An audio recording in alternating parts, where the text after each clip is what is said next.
बहुत कोशिश की अपने आप को सुधारने की, परंतु नालायक के सिवा कुछ भी सुनने को नहीं मिला। देर रात अचानक पिताजी की तबीयत बिगड़ गई। आहट पाते ही उनका नालायक बेटा उनके सामने था। माँ ड्राइवर बुलाने की बात कह रही थी, पर उसने सोचा अब इतनी रात को इतना जल्दी ड्राइवर कहाँ से आ पाएगा। उसने अपने मजबूत कंधों के सहारे बाबूजी को कार में बिठाया और तेजी से हॉस्पिटल की ओर भागा। बाबूजी दर्द से कराहने के साथ ही उसे डांट भी रहे थे। धीरे चला नालायक, एक काम जो इससे ठीक से हो जाए। नालायक बोला, आप ज़्यादा बातें ना करें बाबूजी, बस तेज सांसें लेते रहिए, हम हॉस्पिटल पहुंचने वाले हैं। अस्पताल पहुंचकर उन्हें डॉक्टरों की निगरानी में सौंप वह बाहर चहलकदमी करने लगा। बचपन से आज तक अपने लिए वह नालायक ही सुनता आया था।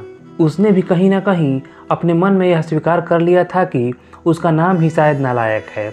तभी तो स्कूल के समय से ही घर के लगभग सब लोग कहते थे कि नालायक फिर से फेल हो गया। नालायक को अपने यहाँ कोई चपरासी भी ना रखे, कोई बेवकूफ़ ही इस नालायक को अपनी बेटी देगा।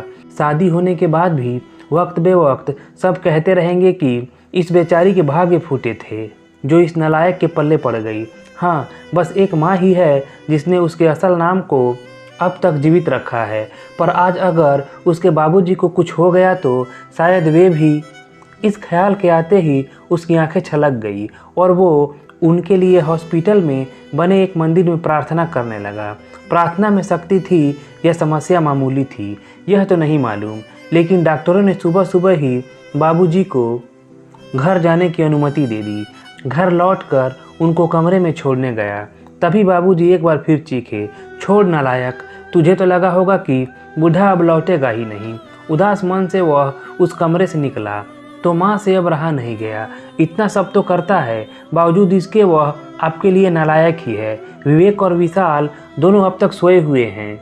उन्हें तो अंदाज़ा तक नहीं है कि रात को क्या हुआ है। बहुओं ने भी उन्हें बताना उचित नहीं समझा होगा। यह बिना आवाज़ दिए आ गया और आपको हॉस्पिटल ले गया। भगवान ना करे कल को कुछ अनहोनी हो जाती तो, और आप हैं कि उसे शर्मिंदा करने और डांटने का एक भी मौका नहीं छोड़ते। कहते कहते माँ रोने लगी थी। इस बार बाबूजी ने आश्चर्य भरी नज़रों से उनकी ओर देखा और फिर नज़रें नीची कर ली। माँ रोते रोते बोल रही थी, अरे क्या कमी है हमारे बेटे में। हाँ, मानती हूँ पढ़ाई में थोड़ा कमज़ोर था, तो क्या सभी होशियार ही होते हैं। वह अपना परिवार, हम दोनों को, घर मकान, पुश्तैनी कारोबार, रिश्तेदार और रिश्तेदारी, सब कुछ तो बखूबी संभाल रहा है। जबकि बाकी दोनों जिन्हें आप लायक समझते हैं, वह बेटे सिर्फ अपनी बीवी और बच्चों के अलावा ज़्यादा से ज़्यादा अपनी ससुराल का ध्यान रखते हैं।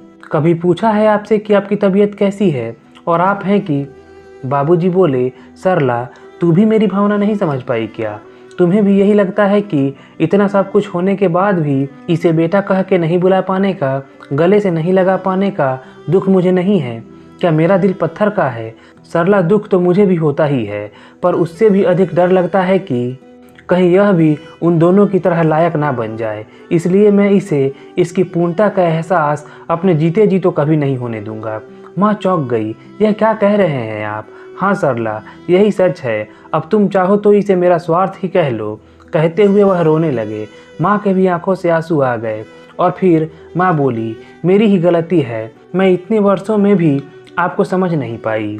और दूसरी ओर दरवाजे पर वह नालायक खड़ा खड़ा यह सारी बातचीत सुन रहा था। उसके मन में आया कि वह दौड़कर अपने बाबूजी के गले लग जाए, पर ऐसा करते ही उसके बाबूजी झेंप जाते। यह सोचकर वह अपने कमरे की ओर चल दिया।